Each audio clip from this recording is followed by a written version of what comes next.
Welcome everybody to this meeting of the Tourism Economy and Community Scrutiny Committee. Before we go any further, we will have a minute's silence.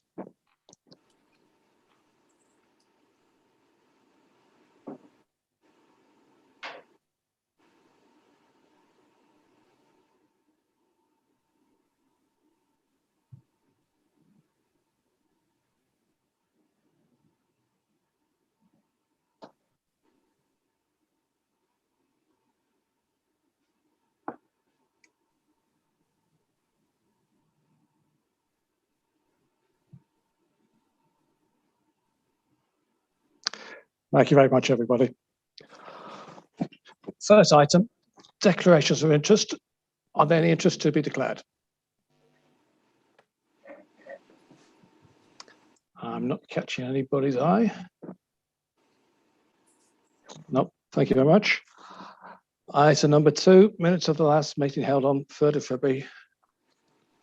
Are they agreed as a true record?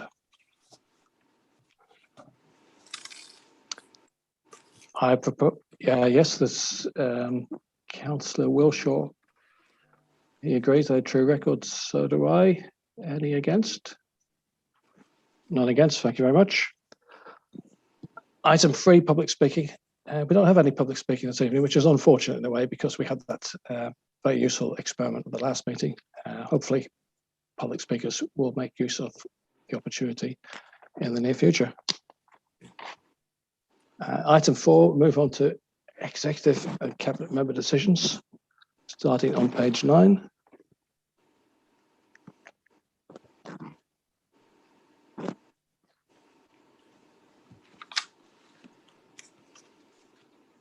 And the first decision was actually one dear to my own heart about the proposed Leighton Conservation Area. Should be really, really interesting. We will be able to undertake the public consultation fairly soon, which I'm really looking forward to. No question on that. Any question on the capital strategy? The Treasury Management Strategy Report. The capital programme. The minimum revenue provision policy review.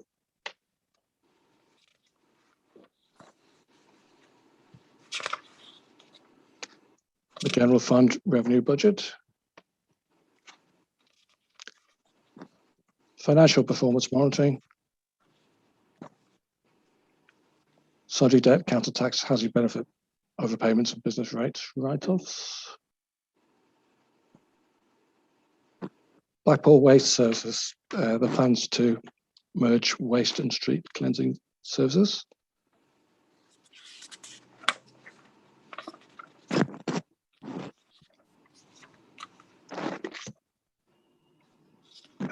The next month's financial performance monitoring and the tramway works potential borrowing.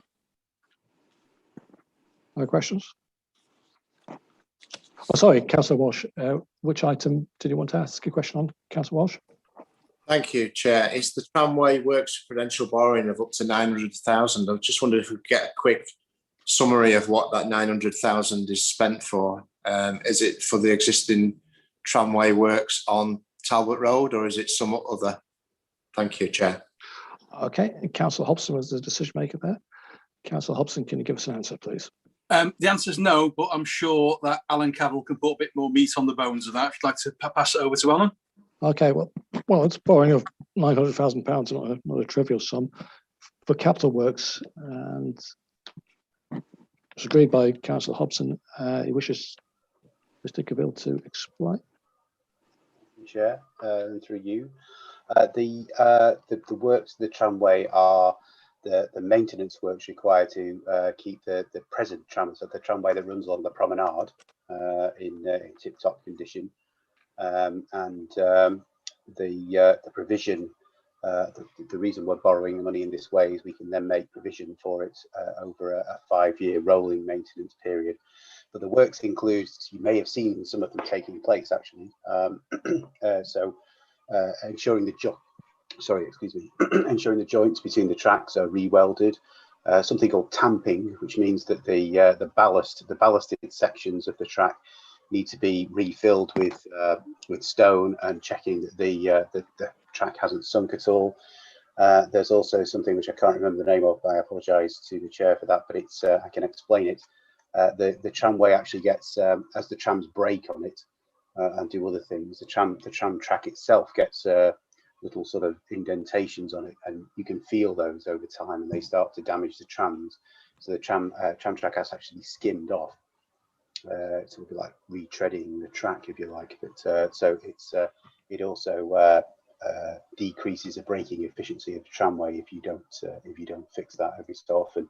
And a few overhead tramway repairs as well, but they're just repairs rather than routine maintenance. So they are maintenance issues for the main tramway. Okay, I get the impression if you run a tramway, you have to deal with these things. So I presume they were predicted and we had a plan in mind, and this is just a confirmation of what we intended to do. Would that be correct?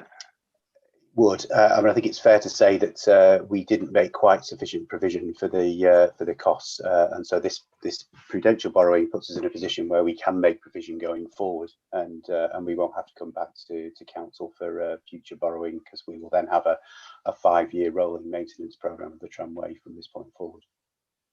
Okay, Councillor Walsh, a chance to ask a supplementary. Yeah, it was basically that. Is it a rolling project whereby every 5 years you're looking at 900,000 or whatever increments they may be at that point? So if I can respond through you, Chair. Yes, although we've now managed to sort of phase the works out so that they will take place over a 5-year period rather than every 5 years, if that makes sense. And so that includes works for the trams. The trams themselves have to be also, they have to have new tyres on. I do believe they call them tyres in the tram depot, and they don't look like tyres to me, but new wheels as they wear, and they start to become uneven for the same reason again, that it's not only uncomfortable but also reduces the efficiency of braking. Okay, thank you. Okay, thanks. Okay, we'll move on to the next item, the forward plan. Just for anybody who doesn't know, the forward plan is a list of decisions about to be made. So we have a chance to pre-scrutinise. First decision, certainly not very far forward in the future, relates to town centre investment and necessary acquisitions to facilitate Talbot Gateway Phase 3. Probably we mentioned later in the agenda. It was considered in private, but a chance to ask a general question should anybody wish to do so. No.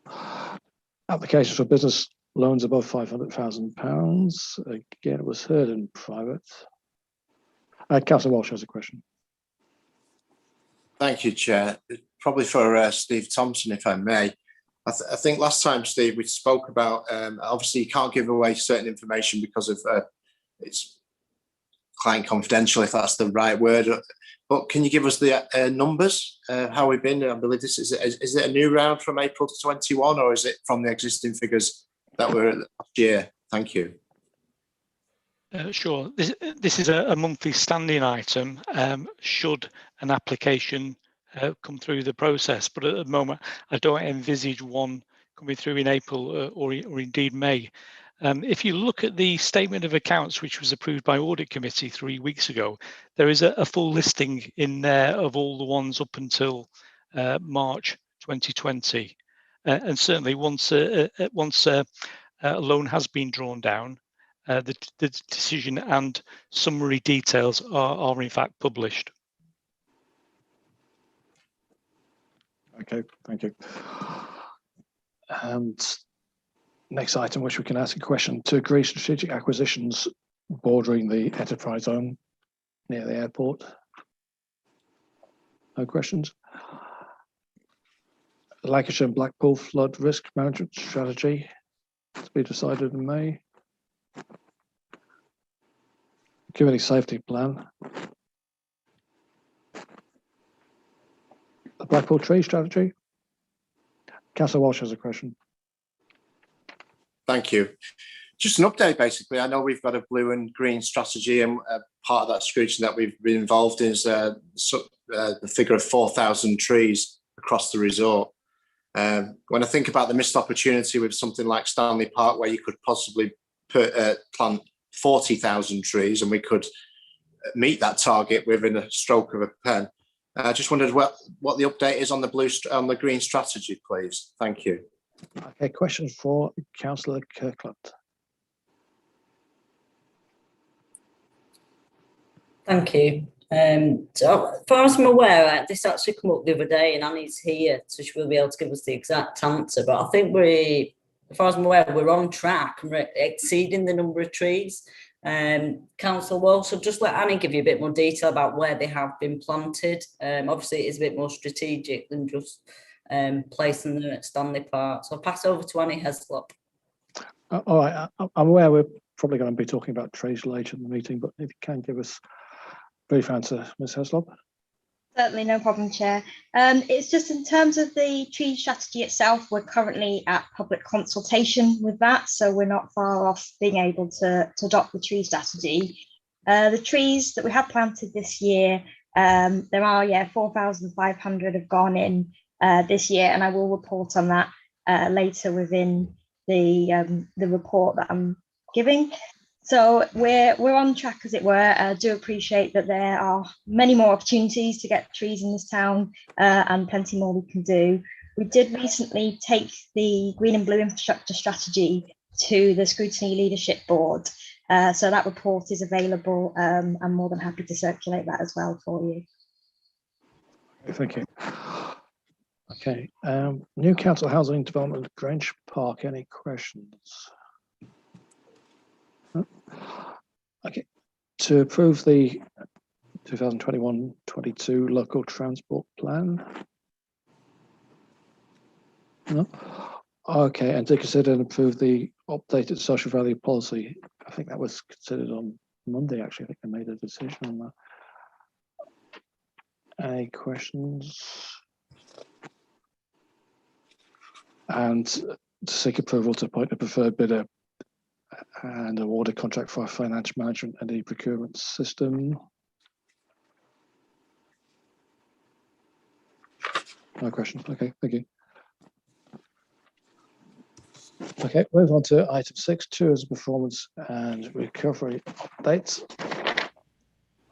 We have with us Mr. Philip Welsh, Head of Communications and Tourism. Philip, we've read the report. Would you like to give a brief preamble to our discussions? Yes, I would. Good evening, Chair, councillors. Just before I maybe throw open the report to questions, just to update you, because our tourism recovery plan has sort of moved on a pace since I tabled that report. You've probably seen that earlier this week we announced that we're going to invest around about £1 million in tourism recovery over the next year, which is a bringing together of different business support grant funding, which will enable us to really accelerate the recovery process over the coming months, with a particular focus on autumn and winter, but equally importantly will allow us to lay the foundations for destination marketing in 2022, which all things being equal will be the first full year of tourism since 2019. We announced at the same time that we are also looking with private sector partners to launch a tourism bid, which will complement the existing town centre bid company, but will have more of a tourism focus.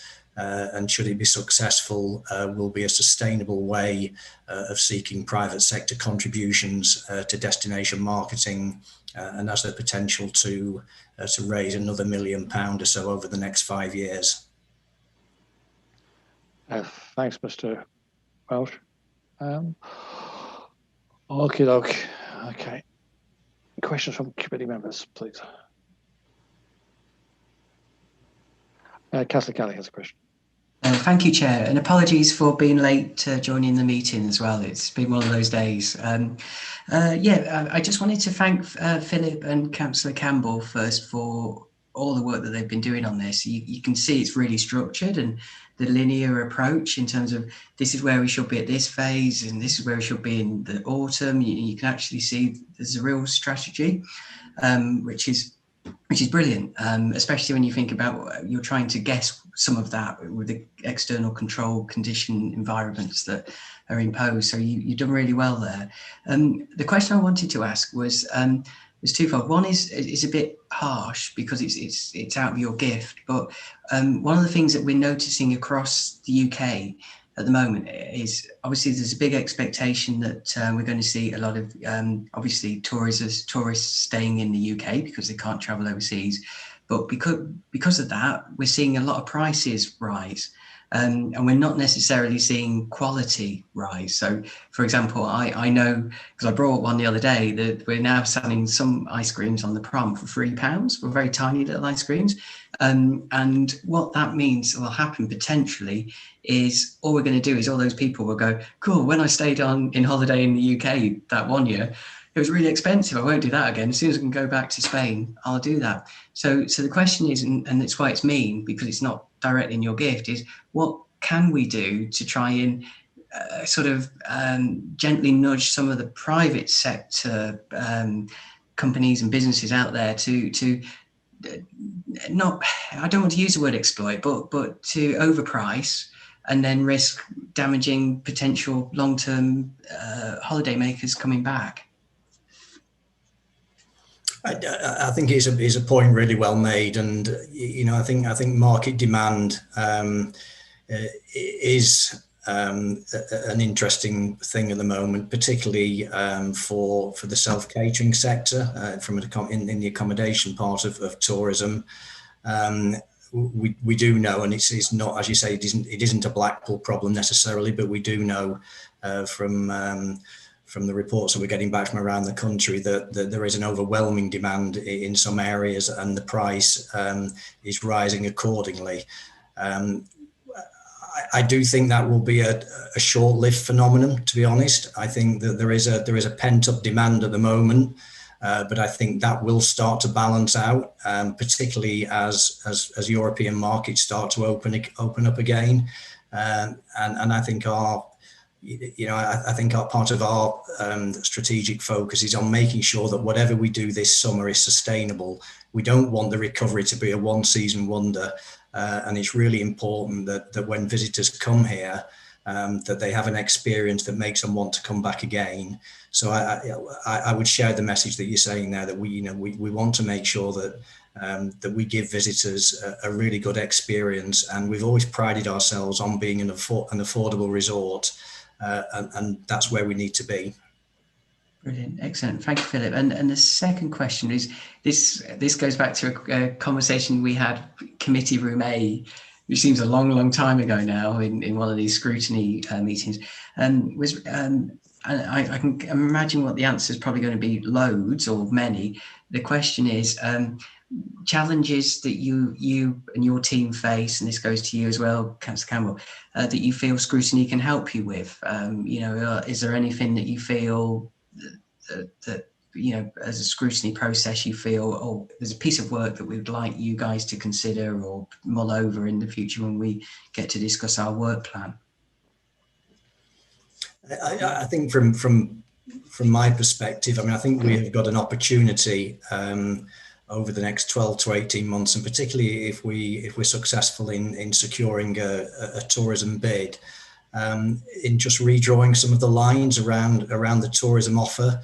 I think one of the challenges that we're facing at the moment is that our traditional event program, which is based on high volume, isn't necessarily fit for purpose during a pandemic, and obviously that's one of the reasons why the air show fell by the wayside last week. So, having a different approach to events which are equally compelling, but in some ways more manageable, might be where we need to be for a while. So, I think, as I said, we're not the owner of all the good ideas. So I think, any suggestions that you pick up along the way when you're talking to constituents and things, that would be gratefully received, because I think there's much to play for over the next 12 to 18 months. Okay, thanks, Philip. Thanks, Councillor Campbell, and thanks, Chair. Did Councillor Campbell want to add anything to that answer from Mr. Campbell? Thanks, Chair. Yeah, no, I'd agree with Philip. I think if anything, this year has shown us how fragile the tourism economy in Blackpool can be. And fingers crossed we don't have anything like this to the same degree, but smaller events, new things, that's what we need to start looking at rather than big events. I was absolutely heartbroken to cancel the air show, and then Sunderland and Southport came out the very next day and did exactly the same. So they were obviously just waiting for wants us to do it, really. So yeah, I think that's something that we need to focus on, and I'd gratefully receive any help that the Scrutiny Committee can give. Thanks very much, Chair. Okay, well, there's several items on this agenda which are linked to tourism in some way. Just looking for any further questions on this particular item. Councillor Walsh has a question. Thank you. It's a number of issues really on 6.4 in relationship to the littering. Obviously, throughout the season or last year, when the beaches were kept clean, there was a lot of individuals and a lot of community groups who were proactive in keeping Blackpool tidy. I'm just wondering, above that, it says there's an army of COVID marshals. Now, I'm wondering if it's possible for the council, because the council's made a decision to keep these COVID marshals on for a year, is it possible to utilise them in some way that could help the Blackpool Waste Service team, basically on that side of the promenade, on the beach side? Can they get involved in that? Could they be given any additional powers? Maybe not necessarily to fine people or come down on people with a heavy hand, maybe more of an advisory role. Is that something that we could look with? Because then we can utilise their labour, as it were, and they're being paid. Also, the next part of that is, I believe one of my colleagues had sound, I don't know if you're going to speak about this, Paul, or do you want me to ask? It's in regards to the £220,000 newly established Welcome Back scheme. And it's about the food stalls, the pop-up food stalls. Can you just give some clarity on the pop-up food stalls? Will the eateries, the existing eateries, the stall holders be given a choice to be part of that scheme, or is this a totally separate scheme with outside caterers? Thank you. Councillor Campbell, would you like to respond? Thanks, Chair. No doubt Philip will want to say something about this as well, but I completely agree with Councillor Walsh in trying to utilise every possible avenue we can to try and keep Blackpool tidy. I know it's, you know, we all feel really, really strongly about it. We were very disheartened last year to see some of the best that was left behind. I believe there's innovative ways of trying to get people to take more responsibility for their rubbish, which may include giving them a room back while they're sitting there. So I've heard. So, you know, let's see if that works. But no, I think if we could use the COVID marshals, it would be great. We're also going to have the young ambassadors as well at some point during the season. Not sure if they'd be wanting to kind of ask people to do things like that, but we could certainly try and train them to do that. Like you say, just giving them words of encouragement more than anything. And I do believe when it comes to the pop-up food stalls, we will be offering people who already have a business to actually take part in the pop-up food stalls, as well as their current business. But I don't know if Philip would like to say a little bit more than that. Thank you very much, Chair. Okay, Mr. Walsh. Yeah, I mean, just to endorse that, I mean, we are putting a lot of focus in terms of giving people the responsibility to take the litter home or to dispose of it responsibly. We have just started an initiative with Sea Life, who are again putting quite a lot of focus on protecting marine life, but you know, part of the solution to that is making sure that we've got clean beaches and people do behave responsibly. So we have got some good private sector allies in that. We are looking to bring audio back to our CCTV on the promenade as well, and we will be developing some public service messaging around that, and absolutely one of those will be around people taking litter home. And I think we've learned our lesson, I think, from last year, and I think we will be working with John Blackledge's team in making sure that that we're that we're doing the right thing and that we've got the right litter collection regime when we know that the resort is going to be busy, and just making sure that there's no excuse for not putting litter in bins because the bins have not been emptied or have been overwhelmed.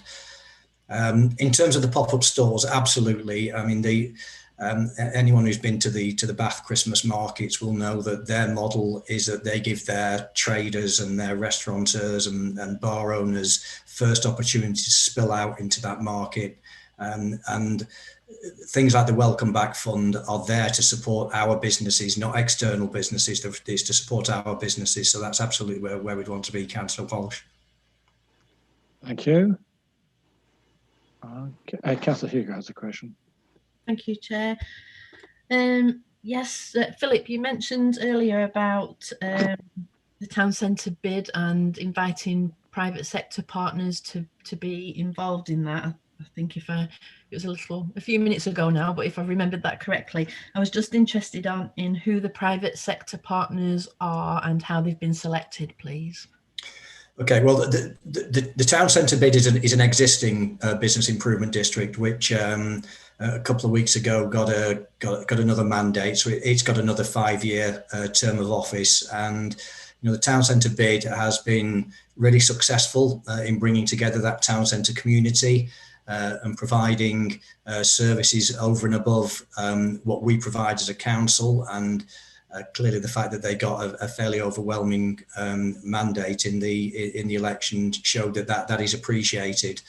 The tourism bid is a separate geographical area, so it will primarily run along the promenade, but will also incorporate some of the inland tourist areas around the back of Stanley Park, where we've got self-catering villages, the De Vere, the zoo, etc. So it's the geographical area which creates the businesses that would be involved in that. It wouldn't necessarily impinge on some of the smaller businesses because it's based on rateable value, but it would give us a really good cohort of tourism-related businesses who would work together to add value to the destination marketing and events. Thank you. Just looking for any further questions. Okay, apparently not. Of course, we are talking about regeneration later on, and indeed arts and culture, which is our next item. Arts and culture, particularly the impact of COVID-19. Okay, so we have 2 speakers. I think there's Carolyn Trimmett and also Peter Legg. Who would like to lead off? Peter? So I start, Caroline, and then you can help me. Thank you, Chair, and good evening, everybody. I think I just wanted to thank the Scrutiny for actually putting a bit of a spotlight on arts and culture and concerns there around the impact of the pandemic on that. And I think it made me personally reflect on the last time I went to a theatre or saw live music, and I just was struggling to remember, actually. So and I think the report really is really giving us an opportunity to focus on really thinking about the evidence base that we have in Blackpool on the impact and the sort of evidence gathering that we need to look to do, because we've got some partial information on the impact, and even some of the information we've received from some larger organisations that have been bidding for some of the government funding that's available, some targeted around culture recovery fund. We were just totting up today, because Caroline maybe say a little bit more, but we've received the latest culture recovery fund awards through several organisations, and between rounds 1 and rounds 2, it's now adding up to around £3 million that's actually gone in terms of direct grants into some organisations, including the likes of Grand Theatre, Stageworks, and actually some music and recording studios. So that's actually been quite good news for those organisations that have received that type of direct support doesn't mean it solves the issue of them being able to actually, do what they were doing pre-COVID. But certainly it's been an absolute lifeline to the likes of the Grand Theatre to be able to now plan beyond when restrictions are going to limit what they can do within the theatre. I think we also are looking to we've managed to also spotlight an opportunity for creative industries to apply under the latest discretionary grant fund called Blackpool Business Recovery Fund. We've had over 180 businesses that have identified, a lot of small businesses that have identified with themselves within the creative industry. So it isn't just about those larger cultural venues like the Grand Theatre, Winter Gardens, Stage Works, etc. It is also about the wider range of creative industries that have struggled because they've not been able to trade, designer makers, the performers, the artists, the photographers, even those backroom staff that have been pretty essential within events, staging, lighting, fashion designers, the music industry. Live music has just had to stop, and all of those community arts organisations that have had to really, that participation element has just simply gone for the time being. So I think we have partial knowledge and information on what's happening out there. Part of the grant programme is actually the information they tell us is actually what their recovery plans are likely to be when they're allowed to start trading again but actually it doesn't give us too much information of those community arts organisations which we are trying to engage with. So we want to see this as a sort of an initial report and maybe seek your views on the type of organisations you would want us to engage with. There is a survey that has actually just been completed related to the Heritage Action Zone, where they've invited the views, very detailed survey, invited the views of a range of creatives around Blackpool and the Fylde Coast, and we're waiting to see what the final response that is still being analysed as we speak.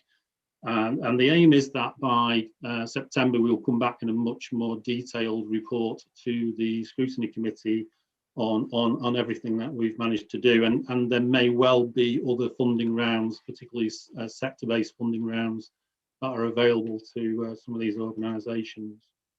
Carolyn, do you want to add to that? Yeah, no, thanks, Peter. So in the report, we just wanted to give you, I suppose, an understanding of how different it is for different organisations.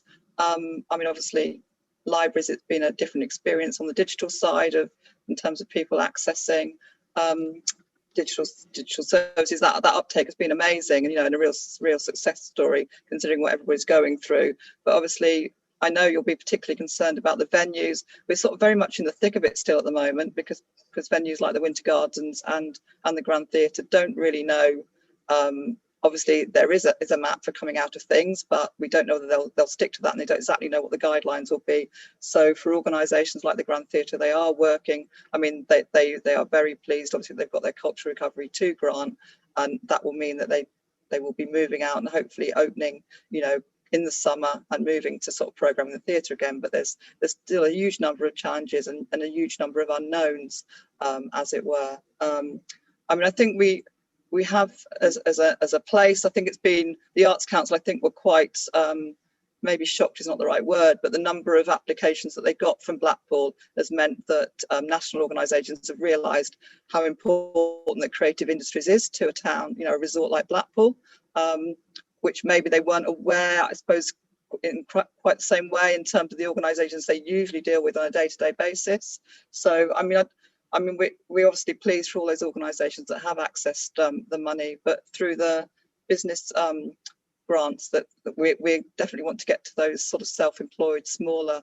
sole trader businesses that are now sort of applying to us. And again, there's a huge number of those that haven't been able to access some of the other sort of Arts Council fundings for artists, and they're not used to making those kind of applications either. So, I mean, where we've sort of helped people that have come to us, or I know Left Coast have done a lot of help within the community with different organisations as well, or artists that have come for advice and putting those applications in. So it was just to say we're sort of still very much in the thick of it, really. The impact has been huge. Where we have been able to continue, we have. The Grundy Art Gallery did open when we were able to open, unlike many museums and art galleries across the country, because we're a small team and we have the art collection, and we were able to sort of move very quickly, meeting the regulations. We were able to, you know, make sure the gallery was open. And we will be opening on Tuesday, the 18th of May, with a new exhibition, which is commissioned work from Northwest artists. So that's you know, commissions that they've had through COVID to present new work. It's a contemporary show, and then we will have Seaside Photographed, a really lovely show coming for the summer. But again, there's been a huge amount of work behind the scenes, reprogramming things, and that has been the same with all the venues. So yeah, sectors like theatre, it is a massive, massive, you know, change to that sector that will be happening, because the product won't be there in the same way. You know, it's not just getting the venues open. I just wanted to, I mean, in the business plan going forward for the Grand, for example, just to explain the impact, if they are opening with sort of 1 metre social distancing, which is what they're all ready to do, they'll be going down from 1,053 seats to 350. And that's if they had a full house. And that would be working to the regulations they think are going to come in. So obviously, that's a massive change and not financially sustainable unless they've got subsidy. But to just say something positive, Tramshed, I wanted to give you that as an example of a local organisation that does amazing work with people with a whole range of disabilities, etc., learning disabilities. And they managed to get an Arts Council grant and carry on their work, and have grown their audience by, you know, through streaming their activities. So that's been a real positive. Organisations like Electric Sunshine Company, which some of you might know, in Claremont, got a big lottery award.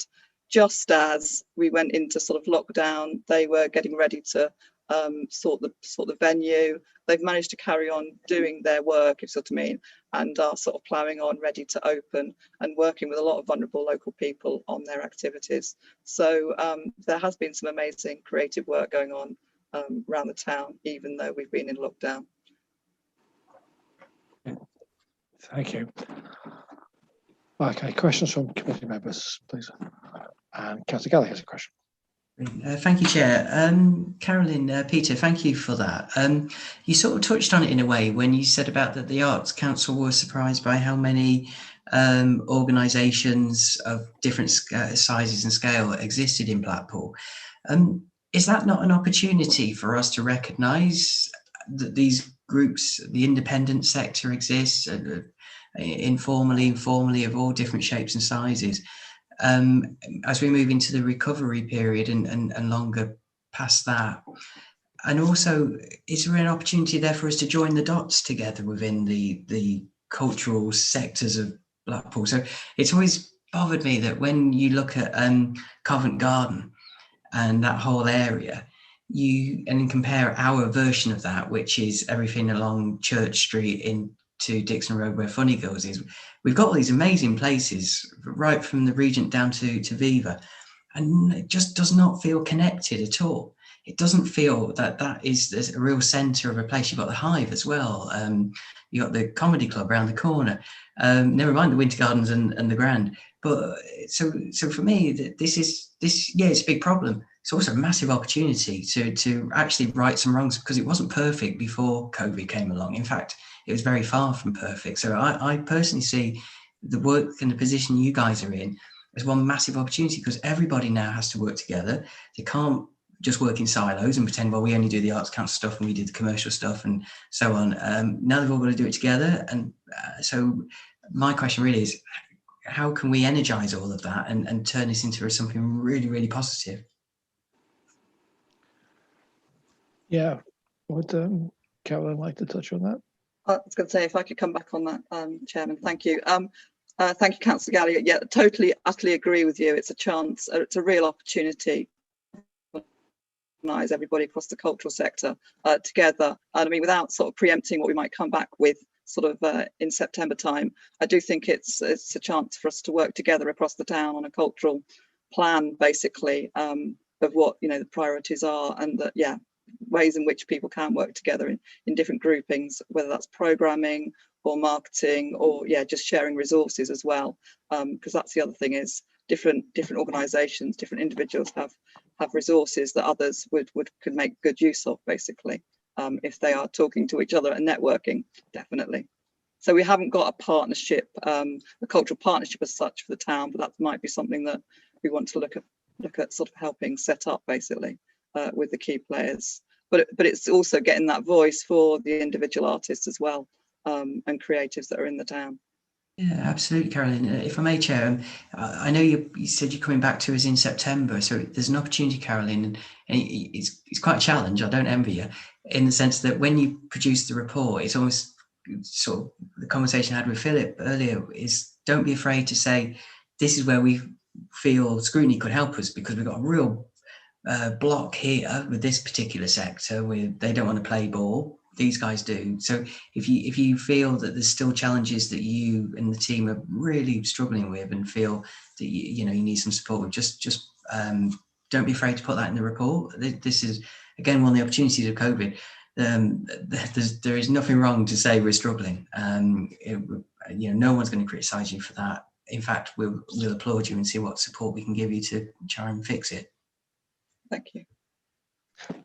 Carol, I had a question about the Grand Theatre. They plan to use CRF2, approved.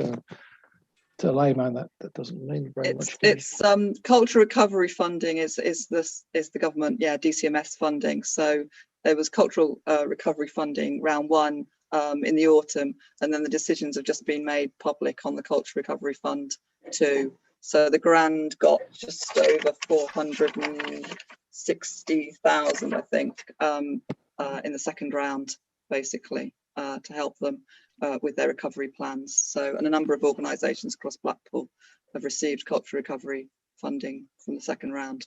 There is talk of a third round as well. There's no details out about that, but I think there will be another round.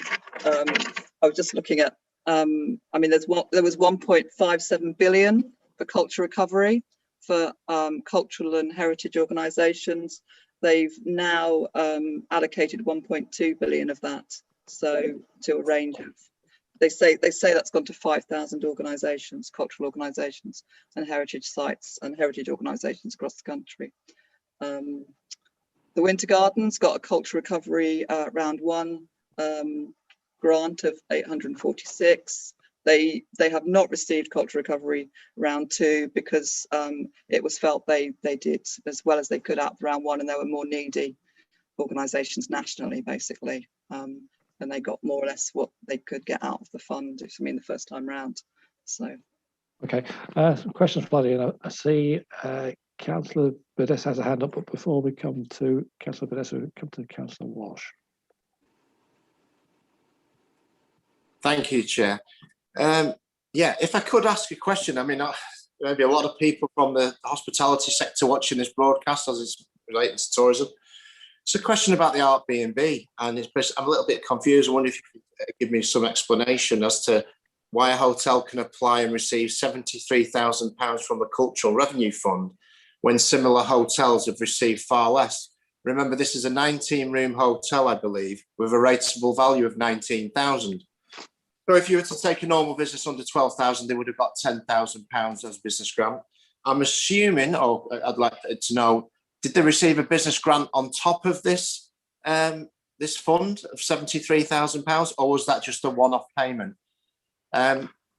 Why has it been given special status? Thank you.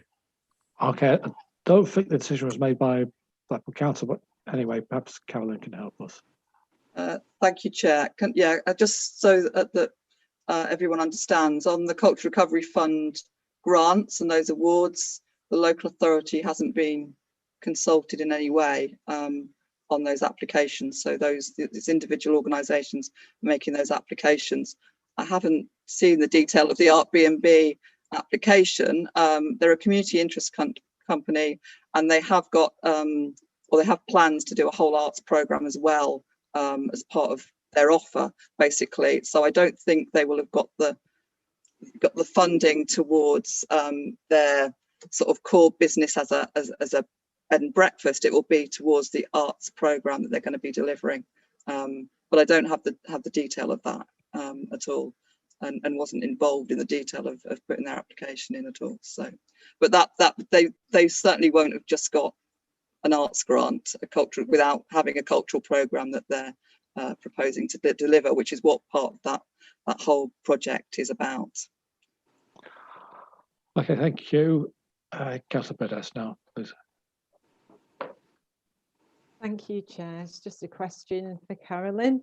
And I think I was interested what you were saying about how we can anticipate the reduction in kind of patronage for all of these businesses once we are able to reopen. And I think because we can anticipate that, I'm sure that each of the boards will have been discussing how we can maximise the revenues from patronage. And I just wondered if you could give any indication, any example of ideas that are being thrown about, or if there's anything that you've thought of, like simultaneous streaming or anything like that. I just wondered what's in the air at the moment. Thank you. Is it okay if I answer? Yes, yes, indeed, yes. So the Grand Theatre obviously experimented and tried, obviously, when they couldn't do the panto live in the theatre, which they had anticipated they were hoping they could do. They obviously streamed the pantomime at Christmas, and they are investing in the dance studio that you may know as a place where they can do more sort of recording and streaming of events and plays, etc. going forward, but just bearing that in mind, they might not be able to obviously open the theatre fully. Where, yes, I mean, I suppose I was trying to show with Tramshed, obviously an organisation like Tramshed do a huge amount of fundraising usually to support their activities as a charity, and obviously that's been quite difficult for them. I mean, again, organisations like that will be looking at how they can, stream performances or activity where they can make some income in that way, definitely. Okay, thank you. And Councillor Coleman has a question. Yeah, I'm obliged, Chairman. It ties in with the parks. So we're looking at using the parks for any cultural events this summer, because obviously we can't use indoor facilities as much as we would like, but we have the bandstand at Stanley Park, which has been a huge success over the last few years on Sunday afternoons and such. And it's a bit like a miniature Hollywood Bowl on occasions. It's an excellent experience. And also we're looking at using some of our other open spaces, such as St John's Square, which is basically designed for open air events. Are we looking at any events like that this coming season? Thank you. I'm sure we are. Would Karen want to add anything to that? I don't mind answering that, but okay. Philip Welsh might want to jump in on this one as well. I mean, something that we have been focusing on, and something I'm involved in very much, is with Lightpool and the Light Festival, obviously in the autumn, and we've just successfully got an Arts Council grant to do some research and development on some exciting new works. We're going to be working with international artist Chyla Kumari Berman, who did a fantastic piece for Tate Britain over Christmas. So she's coming up to Lightworks very soon, and we'll be designing a new work. And we've got a bid in for the festival as it the whole festival as well, that we're waiting to hear on.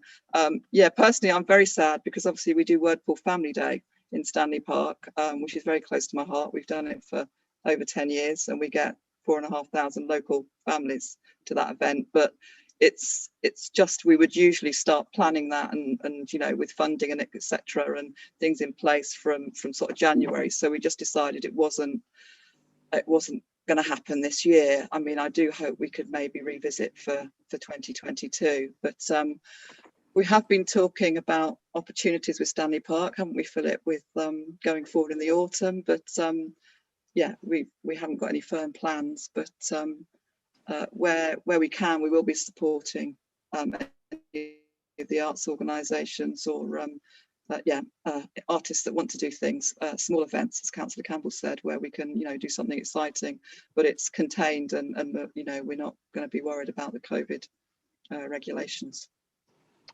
Okay, thank you. Just keep my eyes open in case anybody does want to add anything about the use of John Square or Stanley Park. No. Okay, Councillor Hugo has a question. Thank you, Chair. Yes, just going back a little bit, paragraph 10.1, page 41 of the papers. There's mention that there's a commitment and importance for local communities, in particular young people, in accessing quality cultural experiences. And I just wondered if you could tell me a little bit more about how you're going to reach the young people and involve them. Thank you.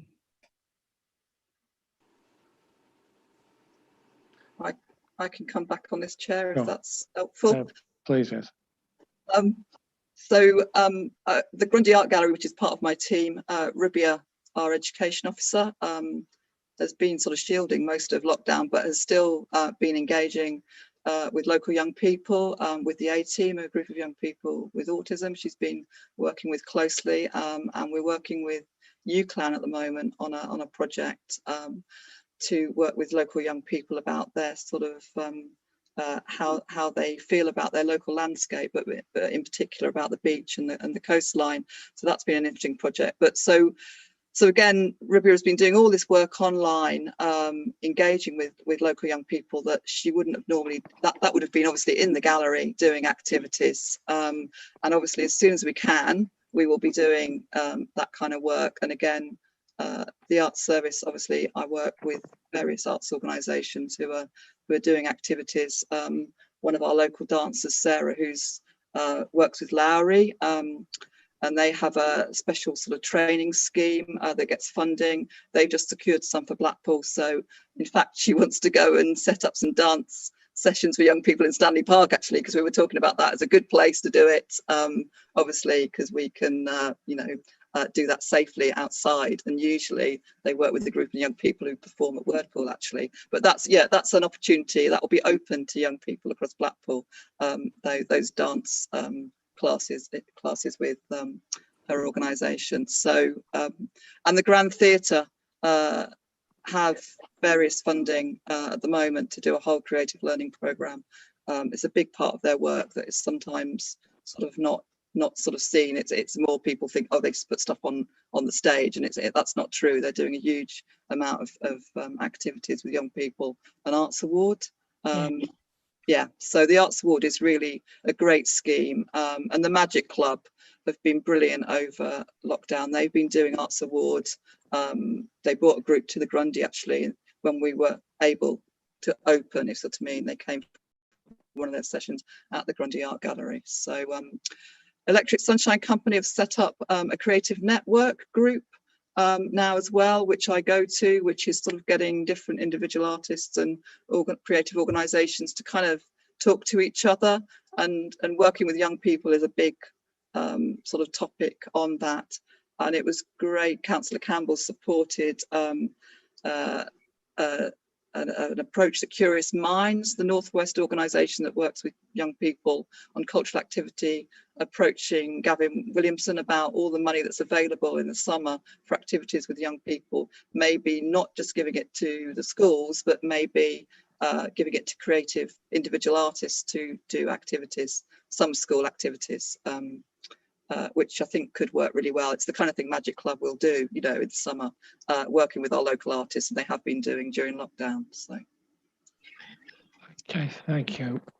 If I might just add to that, is that okay? Yeah, absolutely. Yeah, absolutely. Thank you, Caroline. There's lots and lots and lots of opportunities there. I just wonder if there's potential to make those opportunities to make sure that they're accessible to all young people across the board somehow. I know it's always a big thing to achieve, but certainly perhaps the other third sector groups might be interested in the Arts Awards, and just making sure that people are fully aware of it. That there's so much there going on. It's a shame for it to go under the radar a little bit, really. Let's celebrate it. Thank you. Councillor Campbell wanted something. Yeah, not specifically about young people, Chair, but just to say that I think people are finding new ways of delivering these type of things. I've been contacted just today, actually, from a theatre company who are interested in doing a live performance in the open on Grange Park. So they've contacted me as the ward councillor, but also as the cabinet member for tourism and culture. So I think we're going to see a lot more of that going on over the next couple of years. Also, I had a brief conversation today. You may see that Showtown have gone out to ask people to create a Blackpool dance. And we're actually in Grange Park, we're going to have people who, you know, there's the little square, and they're going to come and teach them from the middle of the square, and people can dance socially distanced from their houses. So I think we're going to see a lot more of that over the next couple of years, and that's just the very start of it. Thanks, Chair. Okay, it's interesting that. Okay, talking to committee members now. Do we confirm that we would like to do more detailed scrutiny in the autumn? Is that great? Plenty of nodding going on there. Okay, do we at this stage want to narrow the scope? Are there particularly elements within arts and culture that we want to stipulate we would like to concentrate upon? Or should we leave that to another day? Okay, I haven't got a clear steer on that, but we will confer, talk again, and we'll have a more detailed scrutiny of arts and culture in the autumn. Thank you very much, everybody. Moving on to item 8, Town Centre Regeneration Update. Is it Mr. Cavill to help us with this? Certainly, Chair. I think I won't go through the report in great detail. Hopefully, the members have had a chance to read and enjoy it, because an awful lot has happened in the intervening period between the last time we reported and today, with so many things actually now going to be on site. We all now are aware of Hounds Hill Phase 2, having a street market. We're about to get the planning application for Blackpool Central, and the conference centre is now, I'm very pleased to say, well underway. In fact, that picture in the report is out of date. If you go to McLaughlin and Harvey's website, it updates every 2 minutes, and you'll see all of the claddings on the front of the building now, and more of the glasswork is in. In fact, they are painting walls inside, and there are things like amazing things like plug sockets and light switches inside the conference centre, which is a great feeling of relief for me, I have to say personally. Also, we can now actually plan the opening of the Premier Inn at Talbot Square. I know that Peter's team are helping with the recruitment for that, and so that's great news, and that's looking like a really nice development. At Showtown, Councillor Campbell's already mentioned. Hopefully, people have had a chance to look at things like Topping Street, where a lot of fantastic work has gone on with Peter's team and the Quality Corridors project, really changing the face of those areas which have become fairly run down. And of course, the great news about the town deal and the projects that are proceeding within that. If anybody wants to ask any further questions, I'm sure the councillors and myself will do our best to answer. Okay, I think we've got Mr. Nick Gerard, Growth and Prosperity Programme Director with us. Would you like to say anything at this stage, Mr. Gerard? Just to say, I suppose it's a good news story during COVID, because we've actually been able to make vast amounts of progress during this last year, where all the disasters have been happening around us, not least because of accessibility of people electronically. So London, Manchester meetings that would otherwise take half a day or a day, etc., we're able to do them in an hour and a half. So we're really pleased with the progress, and our current challenge is not only have we secured like £50 million of funding, but whilst we're trying to focus on delivering those projects, at the moment we've got the additional challenge of having to bid for more funds and opportunities to further our program. We've no shortage of schemes to do that. So it's a very busy time, but a very exciting time for the town. Good. Thank you very much. Okay, questions, please. And Councillor Gallagher's question. Thank you, Chair. Yeah, thank you, Nick and Alan, for that, and again your openness. Two questions really. It touches on exactly what you've just said, Nick, really about the level of work that you are having to do, and I can imagine the challenges, because a lot of that involves a lot of lateral thinking. You know, that ability to think strategically about what's the best use of this space, what types of bids are there available, and the resource capacity that will take is huge. And the irony is that because of the level of work you're doing with the existing projects, you don't necessarily have the time always to do some of that work. So I guess it's really about, do you necessarily have the capacity to do all of this, or do you need more capacity, and do you need particular skills around managing private contracts and contractors and the different organisations that are involved in all of this? And the second part, might be coming close to a year since I asked this question, actually, was really about, because of COVID, and I'm not sure if Lisa would like me giving her more work, but one of the things we've all recognised is that humans need green spaces to enjoy and so on. And one of the things that we've often talked about is the lack of a central green space in our town centre. Pocket Park and above, we don't have any. And I know in the past your answer to that question was some of these projects will have smaller green spaces associated with them. But is there not a time now to say we really just want to develop a space in the town centre that will unlock the benefits of these buildings? Because if we pile in all these office workers at dinner times, they'll all want to go and sit somewhere to have their dinner. And it won't necessarily be at their desk. Yes, they can go on the prom or whatever, but having a green space can be used in lots of different ways. So there's two questions in there. So if you could sort of answer them probably in a better, more efficient way than how I've asked them, that'd be great. Questions to Lisa Arnold, I think. Oh no, it's all right. No, not to Lisa. It was I was going to generate more work for Lisa if we had more green space, because it's going to be Lisa's team that would look after it.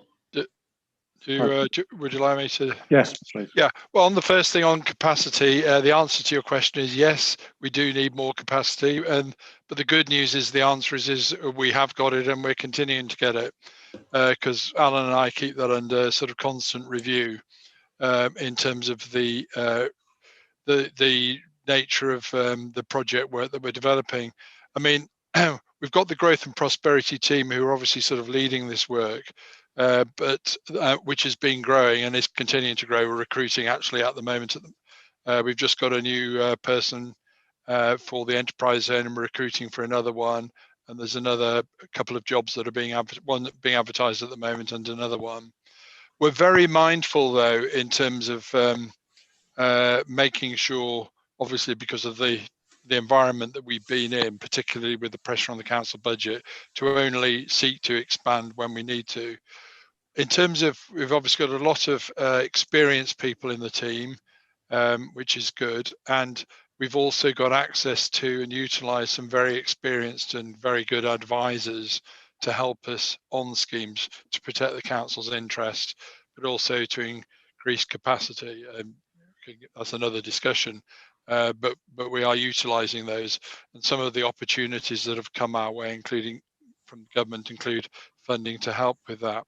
But I think the other point that is worth making is to realise that whilst the growth and prosperity team's leading it, it really is a team effort. This across the council, there are, including, you mentioned Lisa, Lisa, and a whole range of other people, and Ian. I see Ian's on there, from highways and planning and legal and finance, etc., who are all critical to the delivery of this effort and this regeneration. and we have a weekly meeting, which has always got a very full agenda where we go through everything critical and we address issues of capacity and so on. So the answer to your question is yes, but the good news is we're focused on that and attentive to that because it's very important. And we'll continue to sort of maintain that, especially if we get, hopefully have more success on the funding front through the things that are coming through.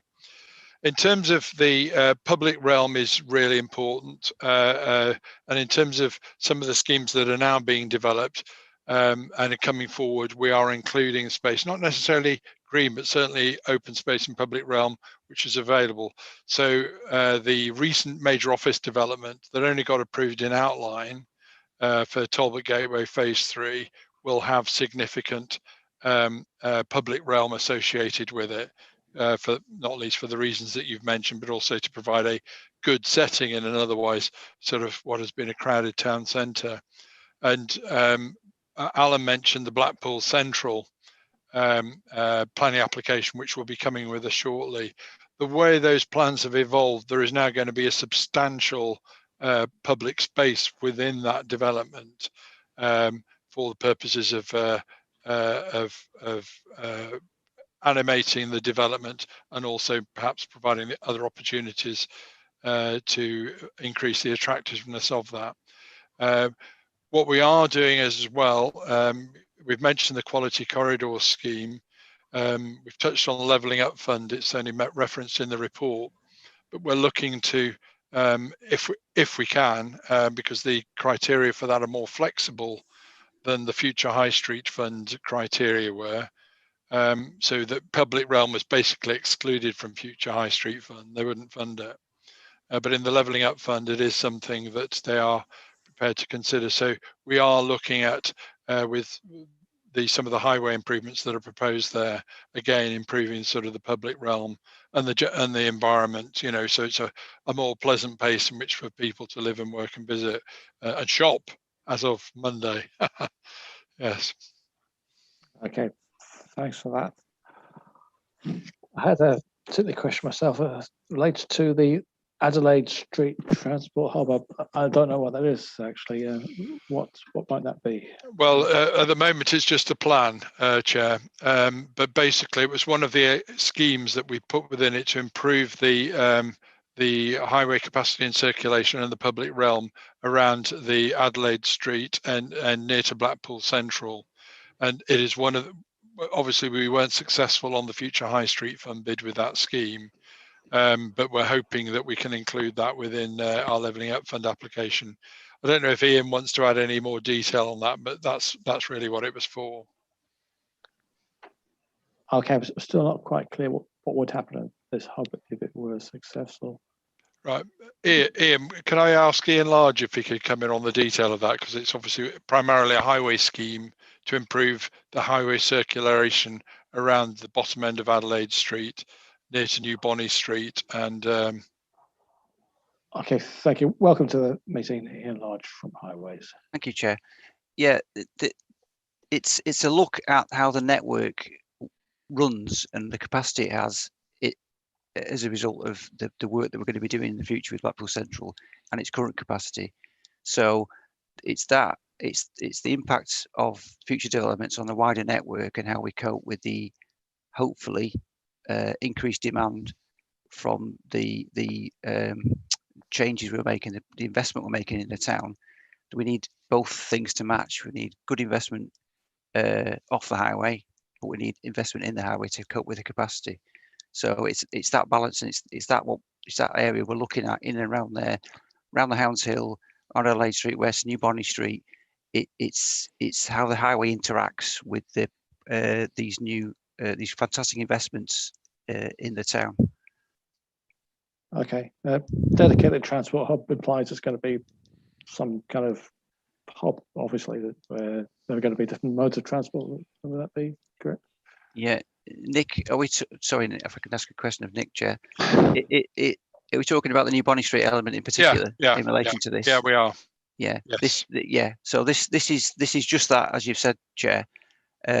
It's the interaction between public transport, taxis, and the travelling public at that end of the development, which meets the end of the development for Blackpool Central and the town centre, and how we best make use of that space to feed all that, but keep the circulatory motion of all the traffic going at the same time, because it's going to be a hugely popular area that's going to bring a lot of visitors in significant numbers. It's how we manage that. It's a look at that and the plan for the future. Okay, thanks for that. Okay, any more questions? Councillor Coleman has a question. Thank you very much, Chair. The quality corridor, that excellent place like Topping Street has really improved, but there are still some areas that need quite a bit of attention. I'm thinking that one or two places, for instance, near the library, we've got our wonderful central library, we've got the Grundy. Yeah, just opposite the library, there's two properties that are in a disgusting state. They've got wood to the windows, they're falling apart virtually. Have we got any plans to improve such places? And there's a few other areas as well around that area that need improvement. And also, I can't remember whether it was mentioned before, but the former Debenhams, is there any interest in anybody going into the former Debenhams at Hounds Hill? Because again, wonderful plans for that area, but there's that's quite a large former store that needs to be filled. And thank you very much, Chair. Would you like me to deal with that, Chair? Yes, please. Yeah, if we had our way, we would have an even more extensive quality corridor scheme than we've got. I mean, we've done very well for that, for securing funding from the growth deal, and obviously Alan's already referenced that Peters, who's been sort of managing that process. We have got other areas that we want to target, including the buildings that you mention. Very specifically, we would love to deal with that, the various ways in which those could be done. So our strategy for that is, one, we're currently looking at not just for those buildings, but looking at the opportunities that the Levelling Up Fund bid may provide. We've always got to keep sight of the fact that whenever a funding stream comes along, it always comes with a set of rules, imposed by government, and it's getting our heads around those and making sure we meet with those to give ourselves the best chance of success, and then relating the rules to what we really strategically want to achieve. So there are many more streets, more properties along those streets that we want to improve. So we were looking to see if there is opportunities under Levelling Up to extend some of that, possibly related to the highway works that we're hoping to include, certainly in the first bid. We're also looking at there may be some opportunities to create the conditions whereby change can happen, as opposed to immediately changing happen through the Community Renewal Fund, because that's a revenue funded project. They're only 8-month projects, but we're looking at the possibility of doing some studies and that which can actually lead to more work. So we're very well aware of the challenge that Councillor Coleman raises, and it's constantly on our agenda.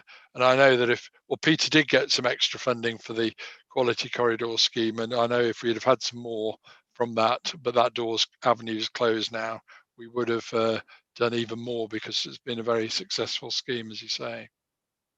Okay, thank you. And sorry, the last point about Debenhams, yeah, very conscious about that. We've obviously been aware of that situation for quite some time. There's no news that we can report, but what I can assure you of is, A, we're very cognizant of the importance of it, and B, we are actively pursuing things to try and resolve that. But obviously it's too early to say anything at this stage. Yeah.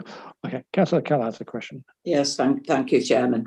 Well, firstly, could I just say how fortunate we are to have such a good team here in Blackpool that are obviously doing their very best to improve the town, not just for the visitors, but for the locals.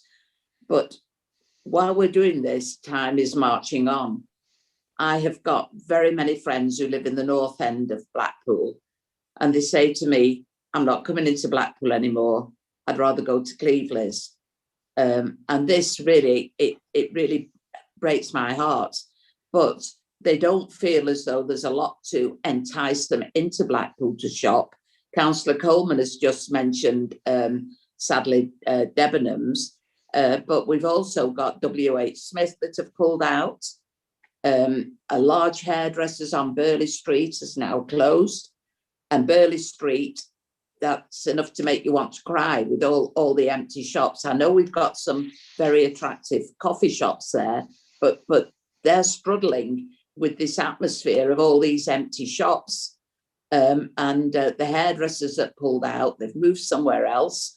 And they said one of the reasons was because their clients no longer wanted to come into Blackpool to come and have their hair done. The people who lived out of Blackpool, they complained about the car parking, that when they got here, there was nothing else really to do apart from going to get their hair done. So I know we've got some wonderful ideas and we've got an excellent team working. But while we're doing all this, time is marching on. And if we get the reputation that there's nothing in Blackpool, we're going to have to work very, very hard to improve that and get the message over to people that, you know, we have got something to offer. And the fact that people are saying that they don't come into Blackpool anymore is actually heartbreaking, really. Not just for me as a local and a councillor, but for the other businesses that are trying to make the most of what they've got. Thank you, Chairman. Thank you very much. Okay. Sure. Could I make a comment on that? Yes. Well, just to reinforce the point, I mean, what Councillor Callow says is of great concern, and that's why I think the overall strategy that we have for the town centre in particular is to make it more attractive. I mean, obviously we've had the crisis of the last year, which has not helped one iota, other than us be able to make more progress on the development of schemes. But I think it's just worth sort of pointing out what we are doing. First of all, I mentioned also about the occupation of the Hounds Hill and what we're doing to attend to that. The contract for the letting of the extension of Hounds Hill to include the large format cinema screen, you know, the IMAX style screen, you know, that work has started, not in a visible form yet, but utilities diversions, and that's going to make a big difference in terms of giving reasons a really attractive additional facility within the town centre for people to do. That's why the office development that we've talked about quite a few times is really important, to pull a huge extra number of employees in there into the town centre, not only to increase the vitality, but the spending power, which will make businesses more viable and make the opportunities for setting up new businesses and increasing the retail offer and get a greater diversity of retail offer in there. So as well as all the physical improvements as well. So those things, you know, and we are seeing increased levels of confidence despite the dire environment we've been in. Okay, thank you. Okay, thank you very much, everybody. Move on to the next item, Parks and Green Environment. Sorry, Chair. I think Councillor Berners had a hand up. Is that correct, Councillor Berners? Thank you. I would just like to take Councillor Callow's point forward again with Nick, because you've mentioned about the development of the Hounds Hill, and Councillor Callow's concerns were for a specific age group, a specific sector of the customer group who feel that there is nothing in Blackpool for them. So I wonder how well differentiated the offer is in Hounds Hill. Is there something for everybody? Is there something to draw each group back into Blackpool, and specific and essentially those customer groups with the highest spending power? So okay. You know, what attention have we paid to that? Okay, before I give an opportunity to answer that question, I think Councillor Walsh has his hand up as well. Is it related to Councillor Walsh? It is, yeah. It ties in very well. I think it ties nicely with Councillor Burgess and Councillor Callow's point. It's a question. I know other authorities close by are offering business incentives of up to £10,000 for businesses to take an empty unit. At Blackpool Council, are we working as an authority? What are we doing to encourage people to move into these empty retail units in order to attract people back into the town centre? Thank you. Okay, Mr. Joe, I'd like to ask Okay, yeah, sure. First of all, it's a very important point that you raise about attracting the full age range and the higher spending visitors and residents into the town centre as well, because that makes the businesses more sustainable, and it becomes a self-fulfilling prophecy in terms of growth. And that's the virtual environment that we're trying to create through this. I think it's interesting. Let me use Abingdon Street Market as an example. Obviously, you know, the council's bought that with Getting Building Fund, and the scheme's being designed for that now, and we're decanting the tenants as we speak into we're arranging other alternatives. But in our research, when we did that, everybody was very pleased that the council was taking over that facility and looking to refurbish it and improve it. And whilst there are many positive aspects of the existing market, what the research showed was, in terms of the age ranges that we're using it and its attractiveness to a broad spectrum, was quite limited. And all this promotion of high streets nationally, as well as our own local sort of research and was supporting this case. So one of the things that we are looking to do is to make the market attractive to a broader spectrum of people, so that more people use it, it is more successful. I think it's also important in terms of what we're looking to get into Hounslow Hill. We are looking to diversify the town centre. All the research, both that we've done and nationally, is you cannot just rely on retail for the success of your town centres. You've got to diversify the uses in the range. Hence, that's what's driven our focus on getting Hounslow Hill Phase 2 going ahead, and particularly having a really top-notch cinema experience. I use the word experience advisedly. It's not just there on a slightly larger screen than you'd have at home. That's the nature of modern day cinema. And then the issue of getting people in there with spending powers. I've already made that point about reinforcing the spending power that it'll supply and support the businesses. People will set up businesses where there's money to be made. It's not just about all the stuff that we're looking physically to improve the place, as we've already touched on, but that is an important part of it. But we've talked about tourism recovery and the events program and the activities that are going on, and the transport network and the public transport as well, are all of components that make it that much more attractive. And then, of course, there's the whole issue of accommodation. We have a lot of people who come into Blackpool and then they go out again.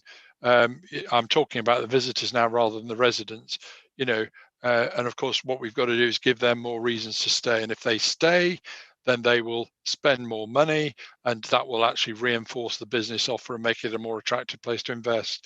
So all this activity that we've touched on tonight, actually, in tourism, culture and arts, and town centre regeneration, is geared towards, if you like, creating a virtual upward spiral of activity. I mean, we can't pretend it's easy, but that's our objective. Okay, thank you very much. Okay, it's been an interesting discussion there. Go on to item 9, Parks and Green Environment Annual Report, and we have two people been waiting very patiently. Annie Heslop, she's there, and Lisa Arnold. Who would like to lead off? Thank you very much, Chair. I'll take it forward. I'd like to say thanks for having us here. I think most people have really realised there's been a light's been shone on our parks and open spaces over COVID. And actually, we knew they were important. We knew people needed access to local space right on their doorstep. But COVID's really highlighted that to our residents and highlighted it to decision makers, just how important our parks and open spaces are. And even those sort of small forgotten bits have been really valued within this year. From a parks service viewpoint, we've had a different year, as many people have had.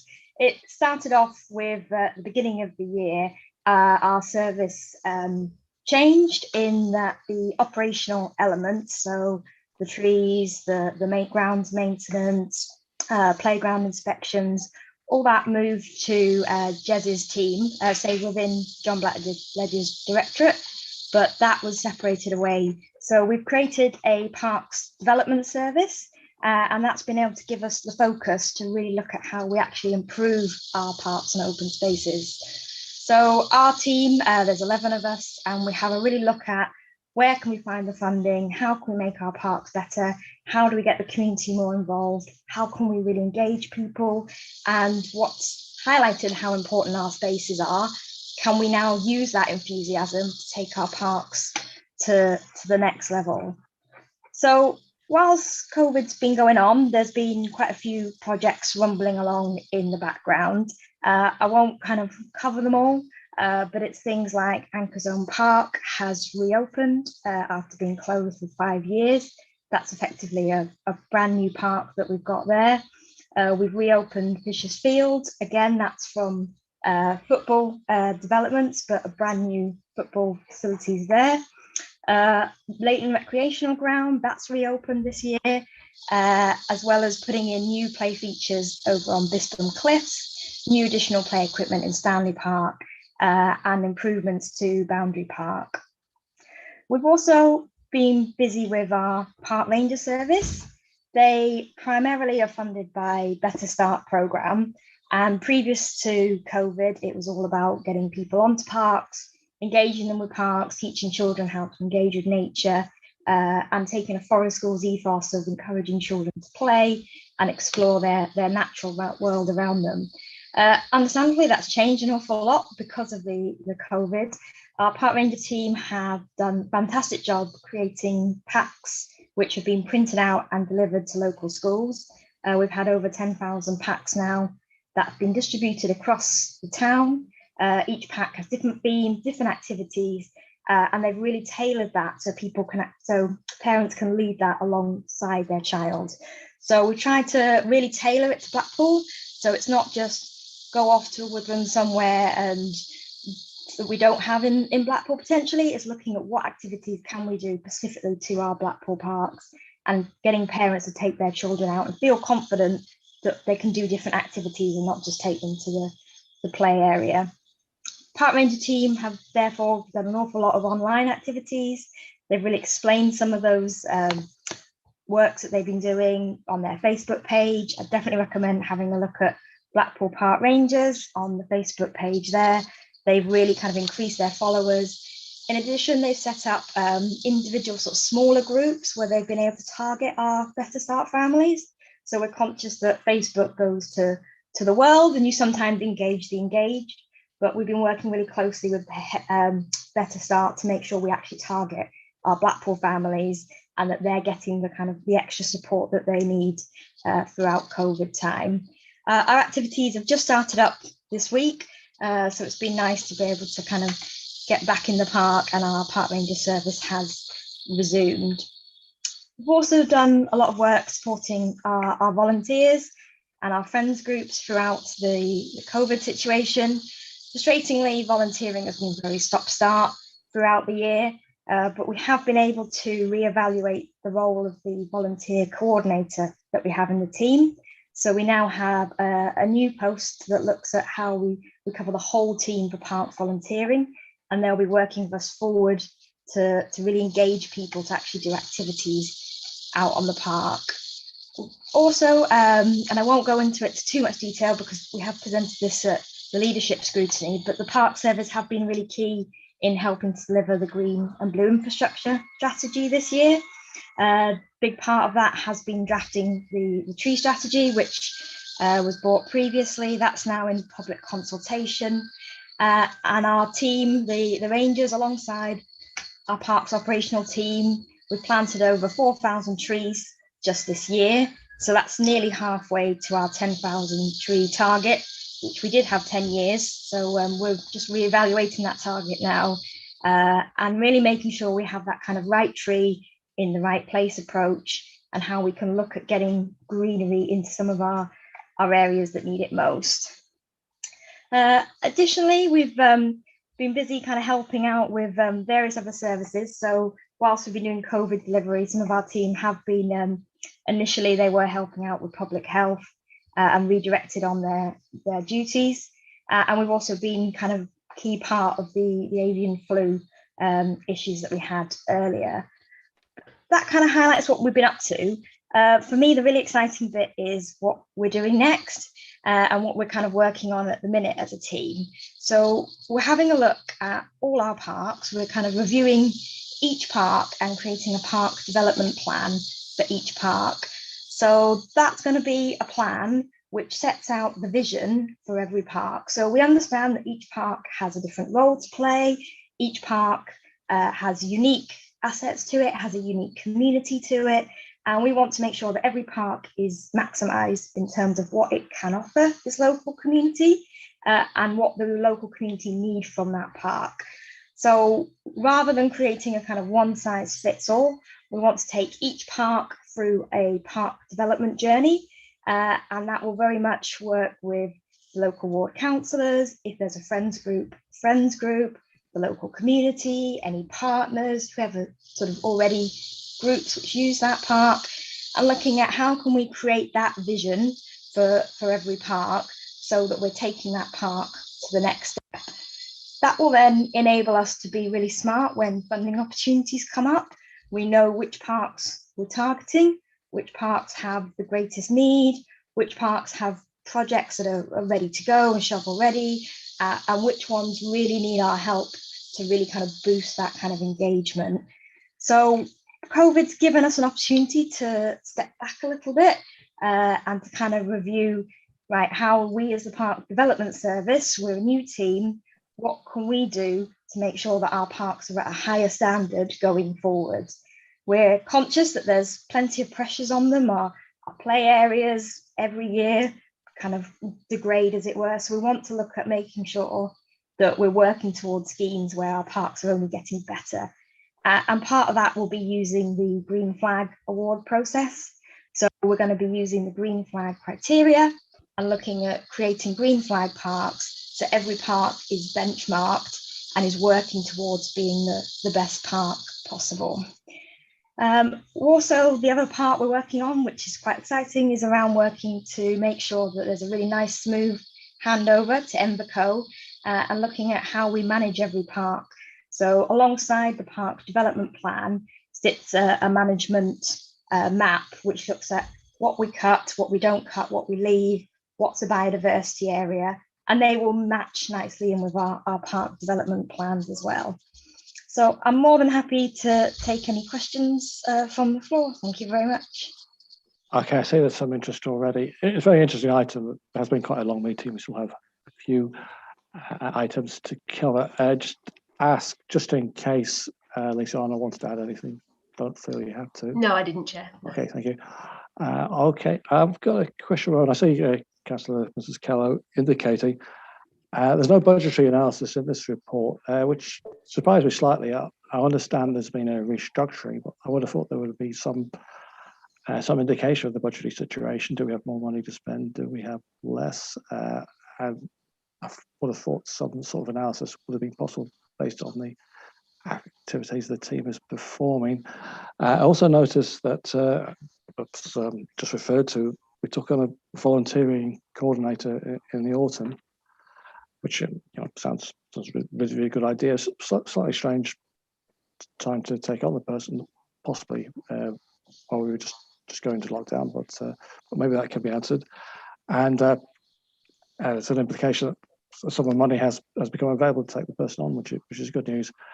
I just wonder if Annie or Lisa could answer that, the budgetary situation and the taking on of the person in the new role. Would you like me to pick up the budget, Annie? Yeah, no problem. Yeah, sure. So we didn't include any detailed budgetary information because we didn't feel that it was a fair benchmark to the previous year, what with the COVID situation. So the report does outline some of the challenges and the potential, the income that we've drawn in over the period and the potential loss in income, particularly from events. We're also, last year, we were still in the process of splitting the budget between the two services. I mean, they're both still in-house. So the idea being that over the previous 12 months, we monitored the spend in terms of seeing which was best sat within the operations under cleansing and which was best staying or going into the parks development budget. So that's why we haven't included any budgetary information. I'm happy we can provide, you know, something if you want to at a later date, but we didn't really feel there was a fair comparison to be made at this point. Okay, in terms of the park development service, do you have more money to spend than previously, or do you have less money? No, we don't have any more money to spend, but we don't have any less. So there's been no savings applied to the service this year, which we're really, really pleased about, to be honest, because it has suffered significant cuts over previous years. And I think that has been recognised. I know you touched on the volunteer coordinator role. We already had the budget for that because we had somebody else in post previously, but it was more focused on Martin Mere. So what we did was we reviewed the post and made it town-wide because we felt it would have a better impact in terms of that role. So it wasn't new funding that was found, it was just, yeah, reorganising the existing budget. I can understand. Councillor Mrs. Calloway. Yes, thank you, Chairman. Could I first of all thank you for this very interesting report, and I hope you will bear with me if I do get slightly parochial, but I have got the children's play area at the junction of Carr Road and Kelvin Road, which with the ward budget, we've provided a swing and improved some of the other facilities, a slide for the children, and also with the drainage. But I've just done a survey on my ward, and I've received quite a lot of complaints from parents to say that they feel that this little area, this play area that's very popular, has just been neglected by the council.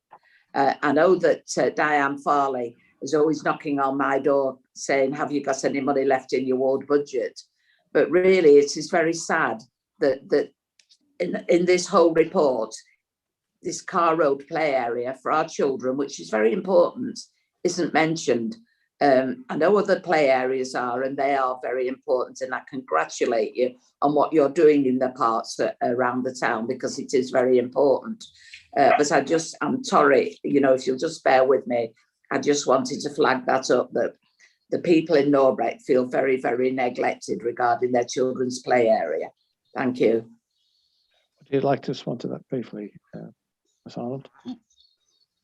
Yeah, sure. I mean, I appreciate the sort of challenge and the frustration that's being felt there, Councillor Gallo. And I think that it's been really challenging for us over the last 12 months because the increase in usage on those spaces has presented quite a challenge in terms of the maintenance. But this is part of the reason why we're keen to develop the parks development plans, because it will enable us to gather the views of the local community and decide how we focus some of the spend moving forward. And I appreciate that doesn't provide a short-term fix, but we think that if we can get these parks development plans produced for each green space, it gives us a far better opportunity to bid for external funding as it comes up, because we know that internally the budgets really don't allow for us to be able to do the level of work that we'd really like to do across all of the green spaces. Okay, thanks. See, Councillor Kirkland has a hand up there. Thank you, Chair. Yeah, a couple of the points have already been discussed, but it actually links to what about the part that's just been referred to. Obviously, just to give people an idea, we're talking over 40 kind of 4 parks across Blackpool, so there's a lot of work to do here, and this is something that we'll discuss with the team. It's about how we prioritise them areas.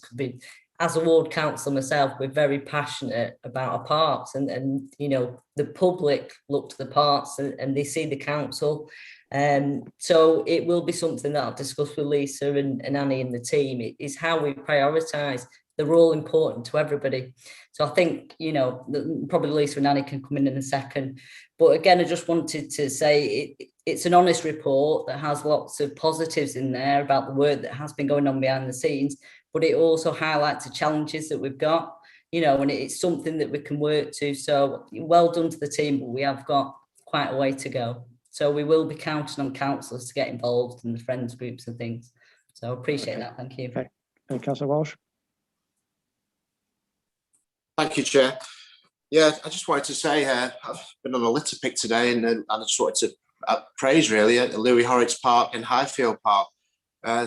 Absolutely beautiful, looks stunning. Through lockdown, visited Stanley Park virtually every other day. Again, stunning place. So I'd like to say thank you to the council workers who've looked after the parks, the volunteers and all the friends groups. For me, outstanding work. Can I just ask, Chair, though, it's regard to Annie, you mentioned in your little brief overview there, did you say that, am I right in saying you said you have already planted 2,000 trees? And if so, if that is the correct number, where are they? I live in Blackpool town centre. I don't see these trees. Trees seem to follow me around. Not follow me around, don't move. Seems to be that subject matter seems to follow me wherever I go now from my first year within the council. So just, is there a definitive list of where these trees are? Thank you. Okay, I'm keen to take note. Okay. Always to try and, we want to get those big mature trees that you get in town centres. So at the minute, we've kind of gone for the nice early wins in the much sort of smaller trees. So we've had quite an extensive planting operation around Carr Road and around Martin Mere, Claremont Park and Revo Park and some of the kind of outlying areas around kind of Stanley Park, kind of open spaces. So that's where our kind of 4,500 have gone this year. And it's sort of a nice way of being able to sort of kickstart it and show, right, we're ready to go. But yeah, our ambitions are to really get kind of into that town centre. So that's the future, definitely. Okay, 100%, yeah, with you on that. Look forward to that tree list. Okay, thank you very much, everybody. That was really interesting. Oh, there's a hand from Councillor Coleman. Yeah, thank you very much, Chair. I just want to ask Ms. Heslop. We had a problem with Dutch elm a few years ago, and we lost a number of trees, sadly, through that. Is that now a thing of the past? And also, I think she mentioned certain types of trees. Is that a certain type of tree for our ground, or is it a certain type of tree that takes more carbon out of the air and such like? Is that what she was alluding to? And again, please don't have triffids, because we don't want Councillor Walsh having trees following him around anymore. But in seriousness, what kind of trees does Miss Heslop mean, please? Thank you. Certainly, thank you very much. Yeah, in terms of types of trees, apologies. And then in terms of the funding is around the size of trees, really, that we've been able to get. So the minute we call them whips, they're the really quite small ones. They're the ones that sort of, you think of like a little stick or sort of small hedgerow that you might use to kind of plant. They're the ones that we've been able to kind of get in the ground quite easily and quite effectively. But we have put in what we call standards, which are much larger trees. We are looking, part of the tree strategy does highlight around the kind of the right tree in the right place is also around the species. So completely right in things like the areas where there's highways, we're looking at those trees which really take in a lot more air pollution, which can really kind of take in our carbon, making sure that we have a variety of tree species. As you say, Dutch elm disease really hit Blackpool hard and painfully. We're very conscious that we've got ash dieback that's on its way, and we could potentially lose the majority of ashes within this country, which is actually quite frightening. As you start walking around Blackpool, there are an awful lot of ash trees. So we're really conscious of these things and how we kind of diseases. So when we're looking at new trees, we're trying to get a real broad development of species. It can look really nice, an avenue of singular trees can look really beautiful if they're all the same species, but actually it's really understanding that different species will give us that different mix. So when the next tree disease comes that hits oak or sycamore or rowan or whatever species we're putting in, we're kind of robust and kind of hopefully ready for it.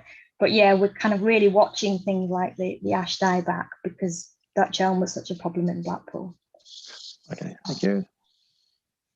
Okay, okay, thanks very much, everybody. That was very interesting.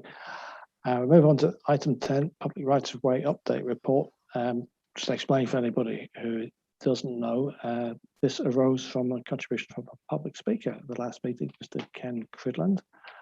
The report, I think, is fairly self-explanatory.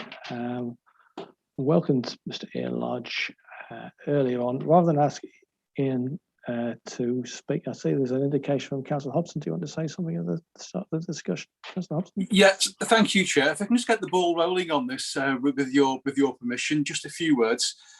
First of all, as you say, Chair, this is a really important issue. Both the council and myself personally are really passionate about this. Obviously, our areas to walk and our rights of way have never been more important in terms of our residents' mental health over the last 12 months. And in fact, I myself didn't realise just how blessed we are in Blackpool in terms of the places that we've got to walk. I live right in the middle of Blackpool. In an hour and a half, I can have a beautiful walk up the prom and be in Cleveland's. Similarly, I can sort of, walk to the far end of the Mere and I'll be out on the sticks in less than an hour. We've got all the great walks around the back of the De Vere, Stanley Park, etc. We really do have some great places to walk. So that said, I'm pleased to report to the committee that after consultation with the relevant directors, we've been able to allocate the £40,000 mentioned at paragraph 6.3 in the report to bring the public rights of way back into good condition. So we're delighted to be able to report that. We'll also be looking at a long-term strategy for the servicing and maintenance of these rights of way.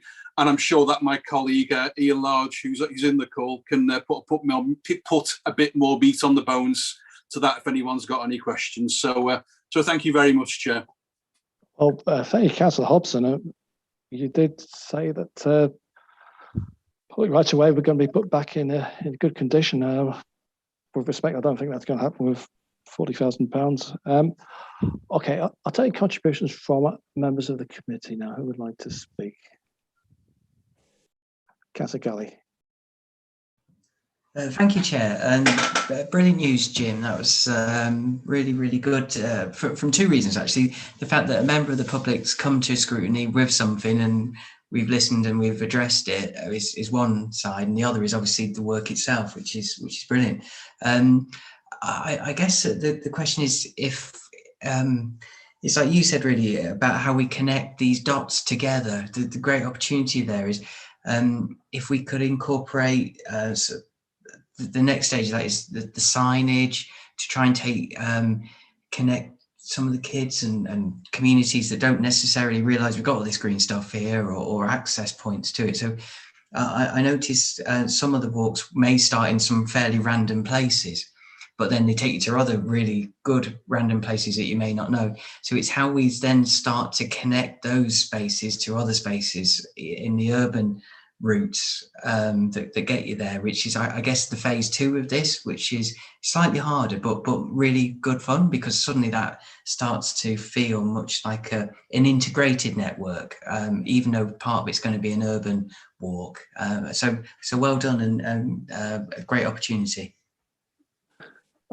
Councillor Hobson, there's £40,000 in the report.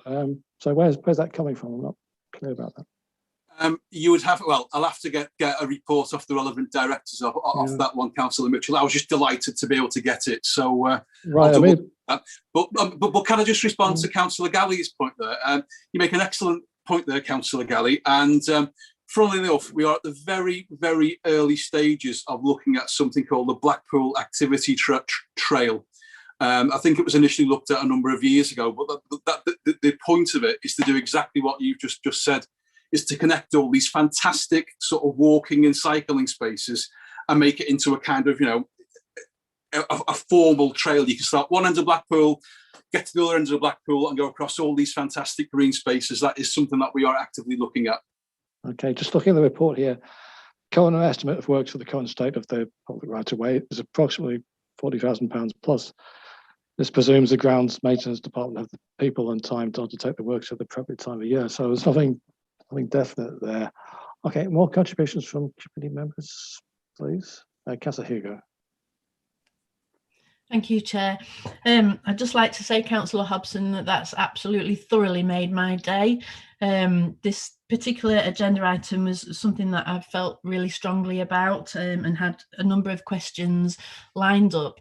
In particular, how we talk about how green space is so valuable and that Blackpool is quite a poor town in relation to green space, so it's absolutely imperative that we make the best of the green space that we have available to us. So I'm really thrilled about that. And picking up on Councillor Galley's point, absolutely, the more we can publicise how we can access these public rights of way, the better. I know that the pond trail in the north of Blackpool is a brilliant resource, and there is a sort of map available, but it is quite vague.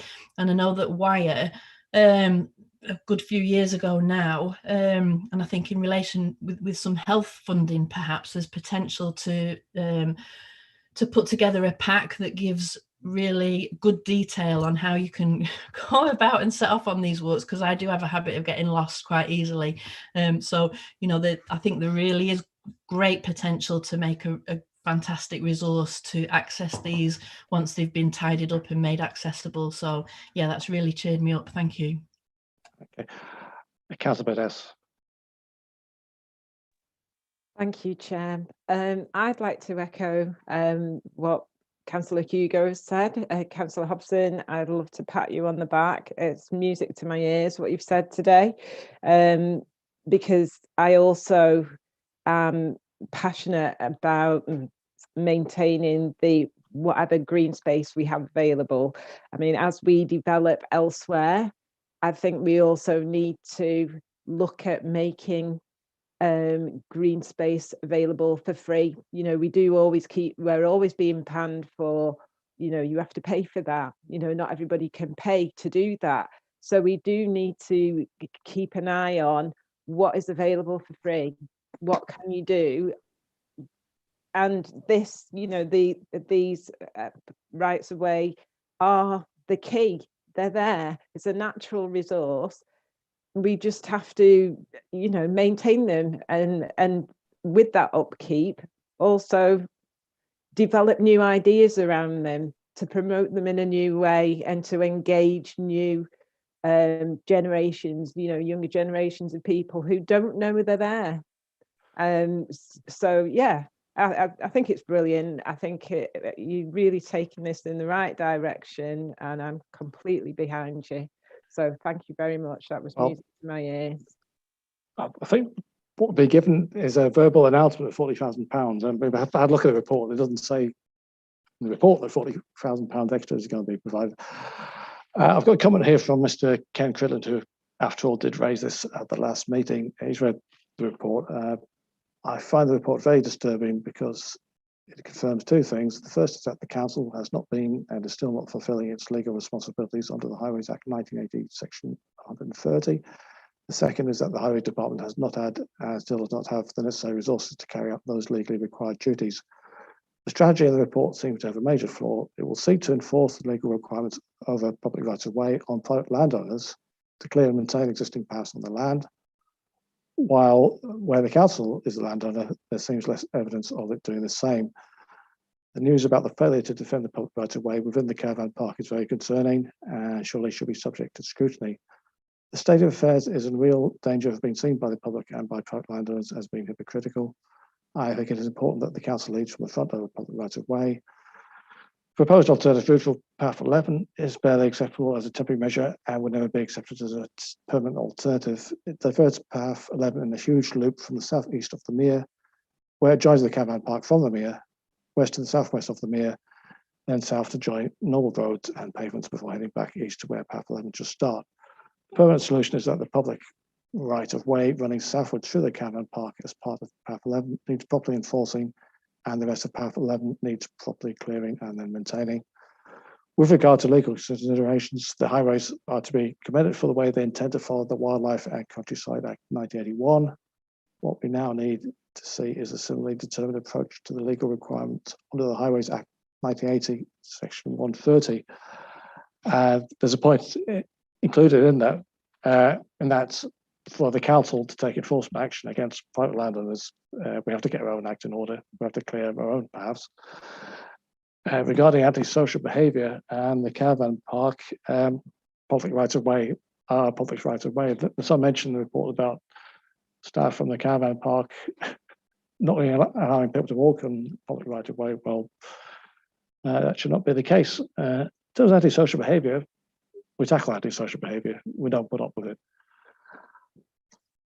I personally feel there has to be some enforcement within a reasonable length of time, and without that enforcement, that's £40,000. It's going to be a stopgap.